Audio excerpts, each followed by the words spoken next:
You brought the whole city to my lawn, Captain, but you also brought witnesses. Camille Warren said it from the edge of her front porch at 6:12 in the morning, her voice calm enough to make 30 police radios sound suddenly too loud. Arlington, Virginia, was not awake yet, not fully. The sky still held that pale blue hour before sunrise, when porch lights looked warmer than they should, and every sound traveled farther across quiet streets. But Camille's block was already filled with patrol cars, unmarked vehicles, reflective jackets, and neighbors peeking through half-open blinds. Red and blue lights washed over the brick fronts of tidy houses, over trimmed hedges, over a tipped clay flower pot near Camille's steps where yellow chrysanthemums leaned sideways in the damp grass. Captain Eric Maddox stood at the bottom of her porch stairs with a folder in one hand and command in his posture. He was 49, white, broad through the shoulders, his jaw set in the practiced shape of authority. Behind him, Lieutenant Paul Granger kept glancing at the paperwork as if rereading it could make it stronger. Officer Kyle Brennan, younger than both, stood near the walkway with his eyes fixed on the small black camera above Camille's porch light. The rest of the officers spread across the street in quiet formation, not shouting, not rushing, simply surrounding the house with the kind of pressure that makes ordinary people forget they have rights. Camille did not forget. She was a black woman in a gray cardigan over a plain white blouse, her hair pulled back, her hands empty, her breathing steady.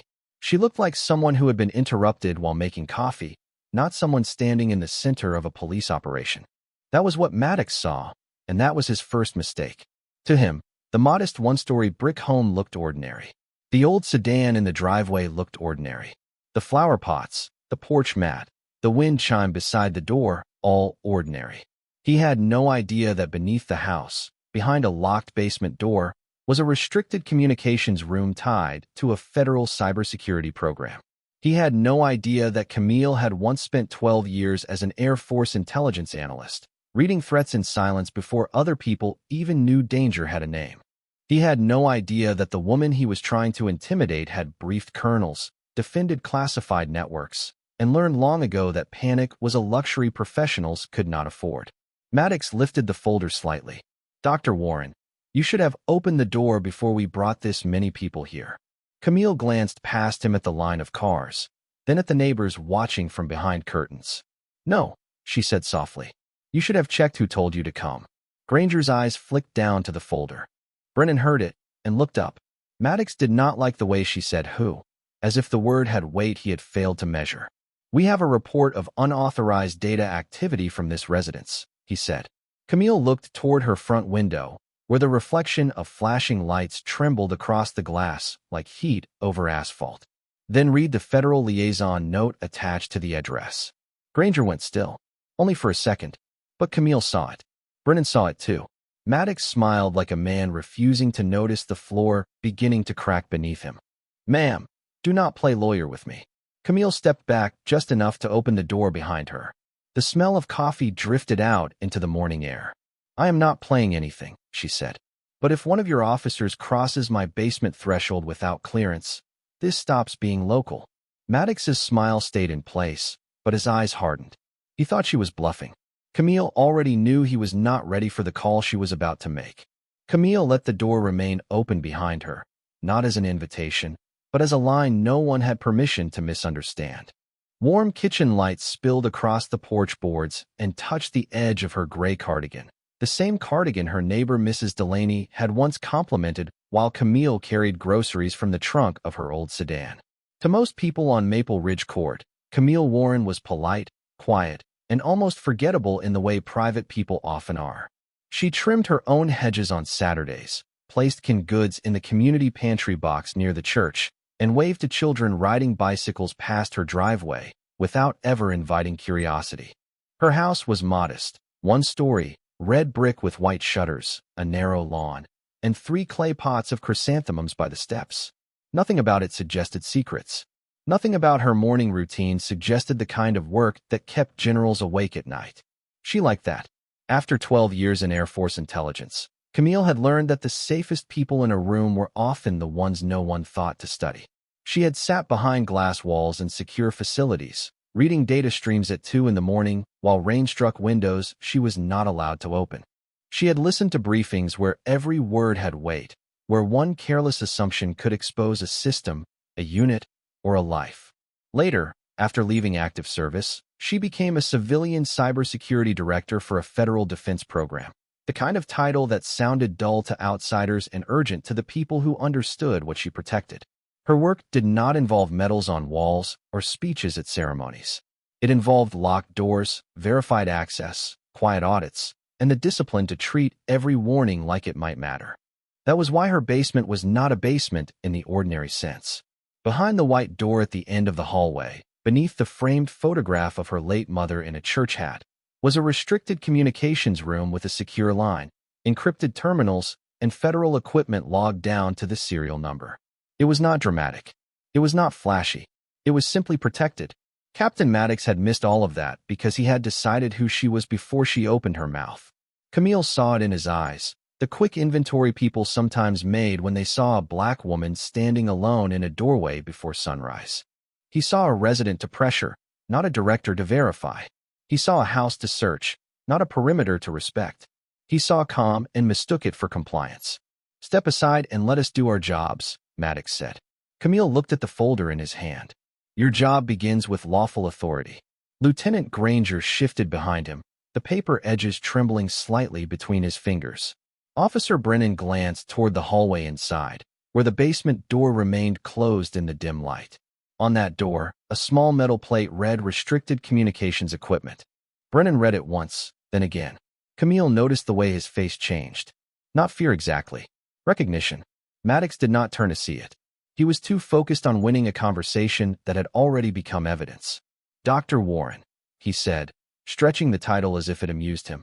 "This will go easier if you cooperate." Camille's eyes stayed steady. "Captain, I have been cooperating since you arrived.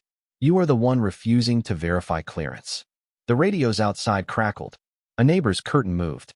Inside the kitchen, Camille's black secure phone sat on the table beside a cooling cup of coffee, its red indicator dark, waiting for the one call she hoped she would not have to make. Captain Maddox had built his command on numbers. More cars meant more certainty. More uniforms meant more pressure. More radios meant fewer questions. By the time he reached Camille Warren's porch that morning, he had already convinced himself the operation was justified because it looked large enough to be official. 30 officers filled Maple Ridge Court from curb to curb, their vehicles angled along the quiet suburban street, their lights spilling red and blue across mailboxes, wet grass, and white garage doors. To Maddox, the scene itself was proof. No one brought that much force to a mistake. That was what he believed, because believing otherwise would require him to look at the folder in his hand and admit how thin it really was. The report had arrived late the night before through a regional data crimes channel, flagged as urgent, marked with phrases that sounded serious enough to move people before sunrise. Unauthorized transfer, suspicious residence, possible obstruction. The language was heavy, but the support beneath it was fragile. A single outside complaint, a partial network alert, a line in the address notes that had been blacked out so completely it looked like a scar across the page. Lieutenant Paul Granger had seen that line when he printed the packet. He had paused over it for nearly a minute in the station office, the fluorescent lights buzzing above him, a stale cup of coffee cooling beside his keyboard. Federal liaison required before contact. He had read it before the ink disappeared beneath the black marker. He had not asked why it needed to be hidden.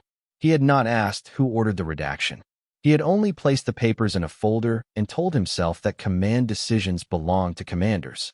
Now, standing behind Maddox on Camille's porch, Granger felt that buried sentence crawling back into the morning. Officer Kyle Brennan noticed him staring at the folder. Brennan was 32, white, and still young enough to believe discomfort was information rather than weakness. He had joined the unit expecting cyber cases to involve laptops, quiet interviews, and careful warrants, not a whole street wrapped in flashing lights while a calm woman in a cardigan asked better questions than the captain. His eyes kept returning to the metal plate on the hallway door. Restricted Communications Equipment. The words were plain, not dramatic, but they felt like a warning sign written for people who still had time to stop. Maddox did not stop. He stepped one foot onto the porch and let his voice fill the doorway. "We are not here to debate your personal interpretation of federal policy." Camille looked at the folder again. Then show me the part that authorizes local access to my restricted room. Granger's grip tightened on the papers. Brennan looked at him. Maddox turned his head slowly, sensing hesitation behind him before he understood its shape. Lieutenant, do we have enough to proceed? Granger opened his mouth. The street seemed to quiet around him. A neighbor across the road lowered her blinds halfway, not enough to stop watching. The radios crackled, then faded. Granger looked at Camille, then at the basement hallway, then at the blacked-out line in the folder. We have the operational packet, he said finally. It was not an answer. Camille heard that. Brennan heard it too. Maddox accepted it anyway, because vague words had served men like him for years. He faced Camille with a thin smile. There you go. Camille did not move. No, she said. There you hide. For the first time, the captain's expression broke, not with fear, but with irritation sharpened by the feeling that everyone on that lawn had just heard him lose control of the room. Maddox hated the sentence because it did not sound like fear. It sounded like an audit. The porch fell still around Camille's words, and for one sharp moment the entire operation seemed to shrink from 30 cars to one folder, one redacted line, and one woman standing in a doorway with more patience than anyone on the lawn could explain. Lieutenant Granger looked down at the paperwork as though the answer might rearrange itself if he stared long enough. Officer Brennan kept his eyes on the hallway behind Camille, where the basement door remained closed beneath the small metal plate. Restricted communications equipment. The letters were no bigger than a name tag, but they carried the weight of a locked federal room. Camille stepped back into the kitchen, not retreating, simply changing the location of the record. Maddox followed as far as the threshold, stopping where the porch ended and the warm light from inside touched his shoes. You are delaying a lawful operation, he said. Camille placed one hand on the kitchen table beside the black secure phone. A thin ring of coffee had dried near the base of her mug. Beside it sat a notepad, a pen, and a small framed photograph of Camille in an Air Force dress uniform, younger, straighter, the flag behind her shoulder. Maddox noticed the picture for the first time. His eyes paused there, then moved away too quickly. Before anyone enters my basement, Camille said, I need you to state the legal authority, the signing official, and the federal contact who cleared local access. Maddox gave a short laugh. You rehearsed that. I worked for it. Granger swallowed. Brennan looked at the photograph again, then at the phone. It was not a normal phone. Matte black. Heavy. No brand mark. A small red indicator sat above the keypad, dark but waiting. Camille lifted the receiver and set it gently back down without dialing yet, letting the sound of plastic touching the base settle into the room. Captain, she said, this is the last time I will ask you to verify clearance. Maddox stepped into the kitchen just enough to make the floorboard creak beneath him. And if I do not? Camille looked toward the basement door. Then the record will show that I warned you before the perimeter was crossed. Outside, a radio crackled. Someone near the curb asked for status. The sound came through the open door thin and nervous. Maddox turned his head toward the street, then back to Camille, performing confidence for both audiences. Lieutenant, prepare to document entry. Granger hesitated. Captain, maybe we should contact the liaison desk first. The words were quiet, but they landed hard. Maddox's eyes narrowed. Collins was not there in this story, but the watching officers outside seemed to feel the shift all the same. Brennan finally spoke from the porch. Sir, the door is marked restricted. Maddox turned on him. I can read. Then read the file, Camille said. No one moved. Her voice had not risen, but it filled the kitchen more completely than all the radios on the lawn. Maddox looked at the black phone. Who exactly do you think you are calling? Camille pressed one number, then another, slow enough for everyone to hear each soft tone. The one officer packet tried to erase. Granger's face changed. Brennan took one step back from the basement hallway. Maddox still smiled, but it had become a mask held in place by pride. The red indicator on the phone blinked once, and the kitchen light seemed to grow colder. The first blink of the red indicator did not stop Maddox, but it changed the room around him. The kitchen seemed smaller now, drawn tight by the quiet pulse of a secure line waking up on Camille Warren's table. Outside, 30 officers still filled Maple Ridge Court, their radios murmuring over the low hum of engines, their reflective jackets catching the early light like pieces of restless glass. Neighbors watched from behind curtains. A dog barked once from 2 houses down, then fell silent as if even the street understood this was no ordinary call. Maddox looked at the phone, then at Camille, searching her face for the crack he expected to find. There was none. She stood beside the table with one hand near the receiver, her gray cardigan soft against the white kitchen light, her posture as steady as the locked basement door at the end of the hall. "You are making a mistake," Maddox said. Camille's eyes stayed on his. "No, Captain. I am documenting yours." Lieutenant Granger shifted in the doorway, the operational folder pressed against his side. The blacked-out line inside it suddenly felt heavier than all the pages around it. Officer Brennan stood near the hall, staring at the basement label as if the words had grown larger since he first noticed them. Restricted communications equipment. The door itself was plain, painted white, with a brushed steel lock and a small keypad mounted beside the frame. Nothing about it looked dramatic. That was what made it dangerous. It did not need to look powerful, because the authority behind it was not built for display. Maddox turned toward Brennan. "Open the hall access." Brennan did not move. "Sir, I think we need the liaison confirmation." The sentence came out low, almost careful, but it was enough to pull every breath into the center of the kitchen. Maddox's face hardened. "You think?" Brennan swallowed. His eyes flicked to Camille's Air Force photograph, to the secure phone, then back to the captain. "I think the file may be incomplete." Granger closed his eyes for half a second, as if the truth had finally been spoken by the one person least protected from saying it. Camille did not look at Brennan with gratitude. She did not need to. Gratitude would make it personal, and this was bigger than one officer finding his conscience late. Maddox stepped farther inside, careful not to touch anything, but trying to make his presence fill the room again. "This residence is under active review," he said. "And that room is under federal protection," Camille replied. "Those two facts are not equal." The red indicator blinked again. This time, a faint tone followed, almost soft, almost polite. "Connection pending." Maddox heard it and forced a small smile. "Lady, people call Washington every day. That does not mean Washington answers." Camille picked up the receiver. The plastic felt cool in her hand, familiar and final. "They answer this line." Outside, one of the radios crackled with a request for update. No one in the kitchen responded. Granger slowly opened the folder and looked again at the blacked-out line. The marker inked too dark, too deliberate, hiding the warning that should have stopped all of this before the first car turned onto her street. Brennan took one step away from the hallway, putting distance between himself and the basement door. Maddox noticed and understood the movement as betrayal.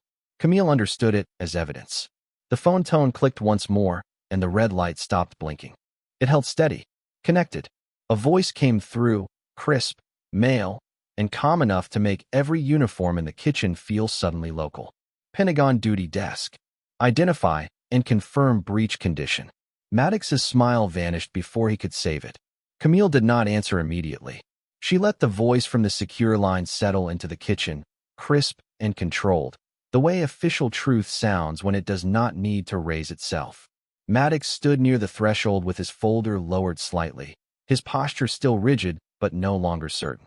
Lieutenant Granger's eyes moved from the black phone to the redacted packet in his hand, then to the white basement door at the end of the hall. Officer Brennan had gone very still, one hand resting at his side, his face pale beneath the soft kitchen light. Outside, the radios continued to murmur, but something had changed in their rhythm. The entire operation still looked large from the street. 30 vehicles, flashing lights, officers arranged across lawns and sidewalks. But inside Camille's kitchen, all that size had collapsed into one steady red light. Camille lifted the receiver closer. "Director Camille Warren," she said. "Civilian Cybersecurity Director, Federal Defense Program, Arlington Residential Secure Node. Breach condition pending. Local officers are inside the perimeter and attempting access without verified liaison clearance." The silence on the line lasted less than 2 seconds, but in that pause Maddox seemed to hear the shape of his own mistake. Then the voice returned. "Director Warren, this is Colonel Marcus Avery. Confirm restricted room status." Camille looked toward the basement door. Closed. Seal intact. No local entry yet.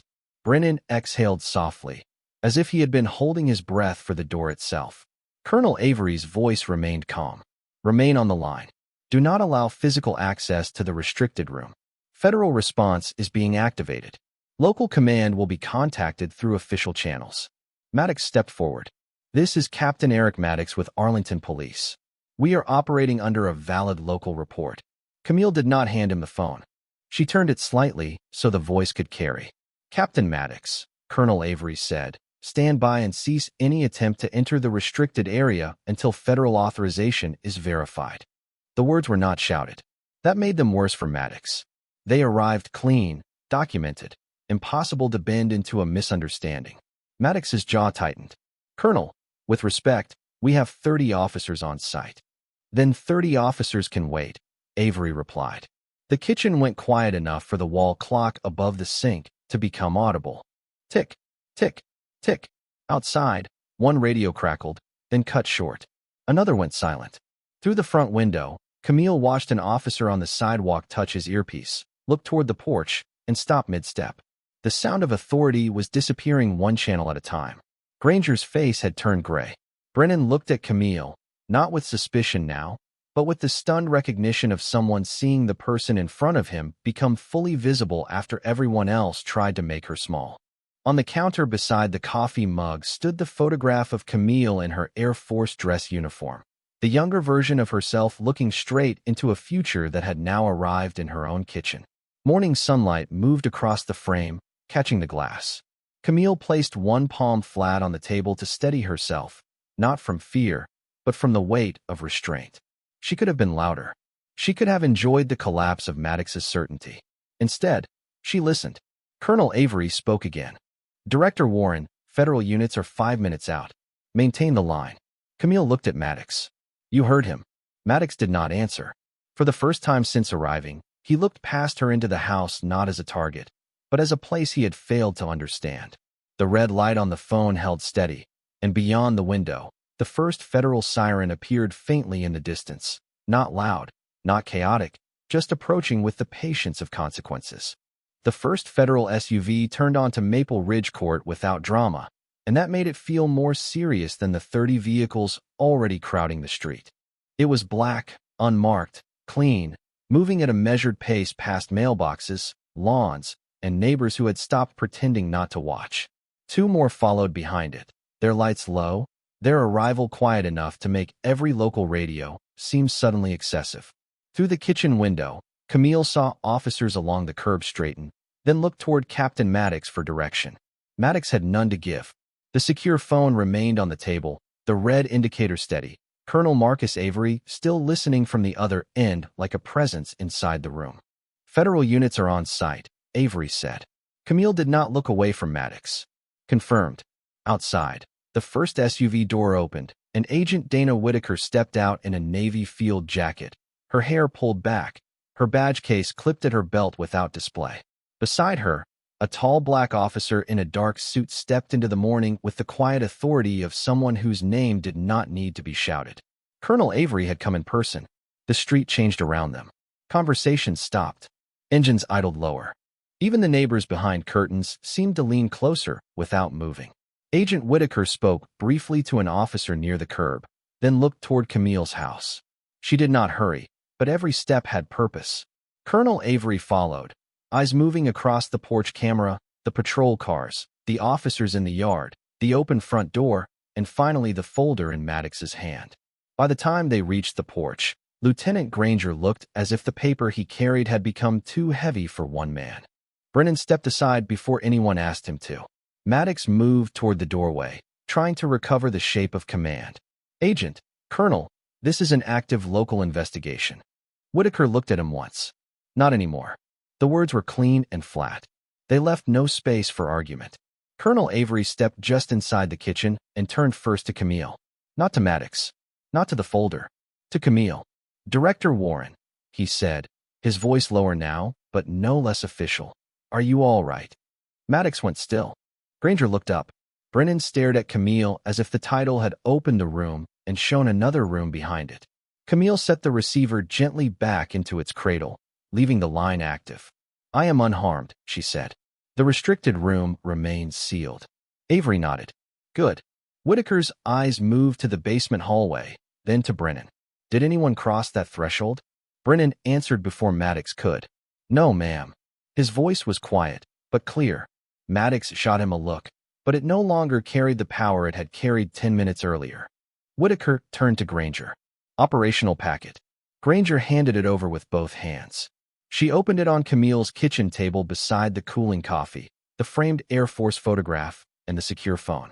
Her finger moved down the first page, then stopped at the blacked-out line. She looked at it for a long second. Who redacted the federal liaison requirement? No one answered. Outside, the last radio crackle faded into silence. Camille stood beside the table, calm, watchful, the gray cardigan soft in the morning light. Maddox finally understood that the biggest mistake had not been entering the house. It had been assuming the woman inside it was alone. Agent Whitaker did not repeat the question. She did not need to. The blacked-out line sat on Camille's kitchen table like a bruise someone had tried to cover with ink.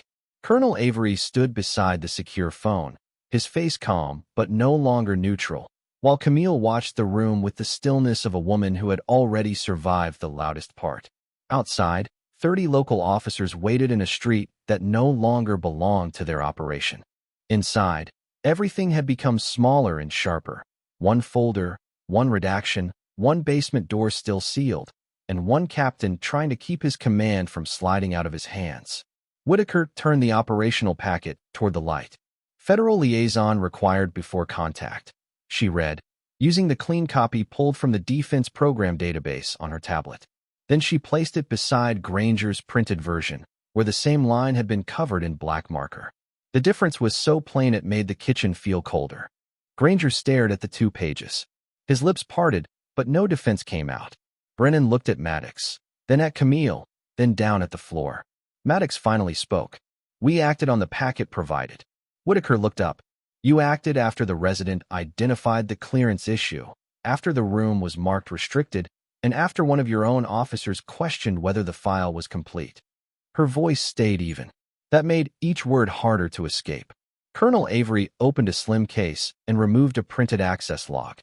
The secure node in this residence is registered to a federal defense program. Local contact without liaison verification triggers mandatory review. Attempted entry triggers federal response. Maddox's jaw tightened. No one entered. Camille looked toward Brennan. Brennan swallowed. Because she warned us, he said quietly. Maddox turned on him with a sharp look, but it failed to cross the few feet between them. Authority requires belief, and Brennan had stopped giving him his. Whitaker touched the tablet screen, and Camille's porch camera footage appeared. The video showed Maddox on the steps, the officers across the lawn, the moment Camille asked for the federal liaison note, and the exact second Granger's face changed. No one in the room needed interpretation. The record had learned to speak in pictures. Then Whitaker played the audio from the kitchen camera. Maddox's voice filled the room, dismissing the warning, calling for documentation of entry, pressing forward after the restricted label was identified. The captain listened to himself become evidence. Granger lowered his eyes. Brennan stood very still. Camille did not smile. She did not fold her arms.